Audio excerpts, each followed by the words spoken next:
एक बार सदगुरु कबीर एक राजा के यहाँ पहुँचे, तो राजा ने जैसे देखा साहिब को, अंदर ले गए, सिंहासन पे बिठाए, उनके चरण धोए, चरणामृत लिए, हार पहनाए, उनके कपड़ों में सुगंधित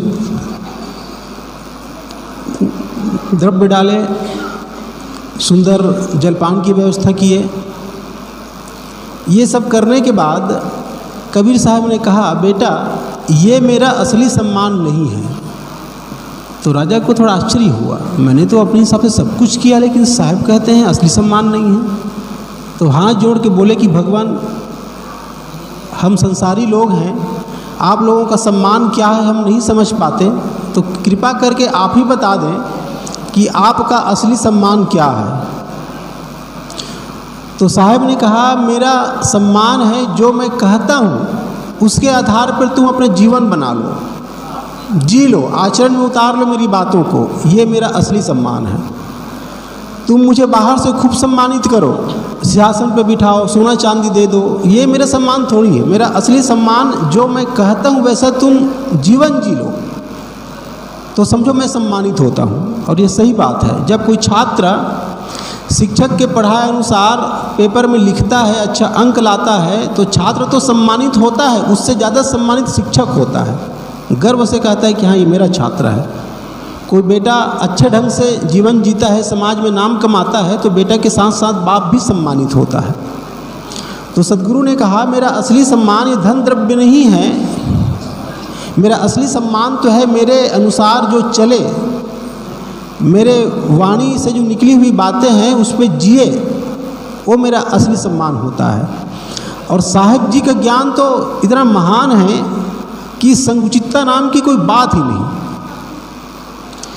जो देश जाति मत पंथ लिंग सब भेद भाव से हो अलिप्त, मद द्वेष कलह ममता ईर्ष्या ममता में न किंचित प्रलिप्त, जो सबको देता प्यार सदा लखता सब में अपना स्वरूप, मानवता का यह भव्य रूप, मानवता का यह भव्य रूप। सदगुरु कबीर का ज्ञान सार्वभौमिक है, सार्वकालिक है, सार्वदेशिक है। ऐसा नहीं कि मेरा ज्ञान अमुक देश के लिए है कि अमुक जाति के लिए है। सत्य का अधिकारी केवल कोई देश है, कोई जाति है, कोई मतपंथ है, कोई लिंग है, ऐसा साहब नहीं कहते। वो तो कहते हैं कि मेरा जो सत्य है वो संकुचित नहीं है, मानव मानव के लिए है, हर देश के लिए है, हर जाति के लिए है, हर लिंग के लिए है, हर मतपंथ के लिए है। जैसे कोई कोई मतपंथ वाले इतने संकुचित होते हैं, कहते हैं कि उसी का कल्याण होगा जो हमारे पंथ में आए। इस्लाम वाले मानते हैं कि जो मोहम्मद के चाचा थे ना, वो हमेशा मोहम्मद के साथ रहते थे और उनके बैरी बहुत थे, तो उनकी दुश्मनों से मोहम्मद की हमेशा रक्षा में लगे रहते थे। तो मुसलमान लोग कहते हैं ठीक है, उनको शांति मिलेगी, सुख मिलेगा, लेकिन कल्याण नहीं हो सकता, क्योंकि वो इस्लाम को स्वीकारे नहीं थे। बस उनके साथ रहते थे लेकिन इस्लाम स्वीकारा नहीं था, अंत तक दीक्षित नहीं हुए। तो मुसलमान लोग कहते हैं उनको सुख तो मिलेगा लेकिन उनका कल्याण नहीं हो सकता, क्योंकि वो मुसलमान नहीं हुए थे, इस्लाम स्वीकारे नहीं थे, यहाँ तक। लेकिन कबीर साहब ऐसा नहीं कहते। कबीर साहब तो बोलते हैं कि मेरी बातें इतनी संकुचित नहीं है कि जो मेरे पंथ में आए उन्हीं का कल्याण होगा। जो सत्य पे जिए, सत्य के हिसाब से चले, उसका कल्याण होता है। वो चाहे कहीं का हो, अमेरिका, इंग्लैंड, ऑस्ट्रेलिया का हो, चाहे भारत, नेपाल का हो, कहीं का भी हो, जो सत्य के अनुसार चलता है उनका कल्याण होता है। जो सबको देता प्यार सदा लखता सब में अपना स्वरूप, मानवता का यह भव्य रूप, मानवता का यह भव्य रूप। जो गीता वेद कुरान बाइबिल सभी का है आदर करता, पर 2-2 4 न्याय करता, 2-2 10 कभी न अनुसरता। निष्पक्ष सभी पर एक दृष्टि, सब अपने प्रिय यह मति अनूप, मानवता का यह भव्य रूप, मानवता का यह भव्य रूप। गीता वेद कुरान बाइबिल सभी धर्म ग्रंथों को आदर देता है, लेकिन 2-2 10 नहीं मानता, 2-2 4 ही स्वीकारता है। कहीं का भी हो, चाहे वेद का हो, कुरान का हो, बाइबिल का हो, कहीं का भी हो, 2-2 4 जैसी बातें हैं वो सब आदरणीय है, स्वीकारनीय है। लेकिन जो 2-2 10 कहता है वो अपने धर्म ग्रंथ में क्यों ना हो, वो भी हमको स्वीकार नहीं है। ये ज़बरदस्त बल साहब में था। तो हम सब कबीरपंथी हैं, हम सबको भी इस बात पे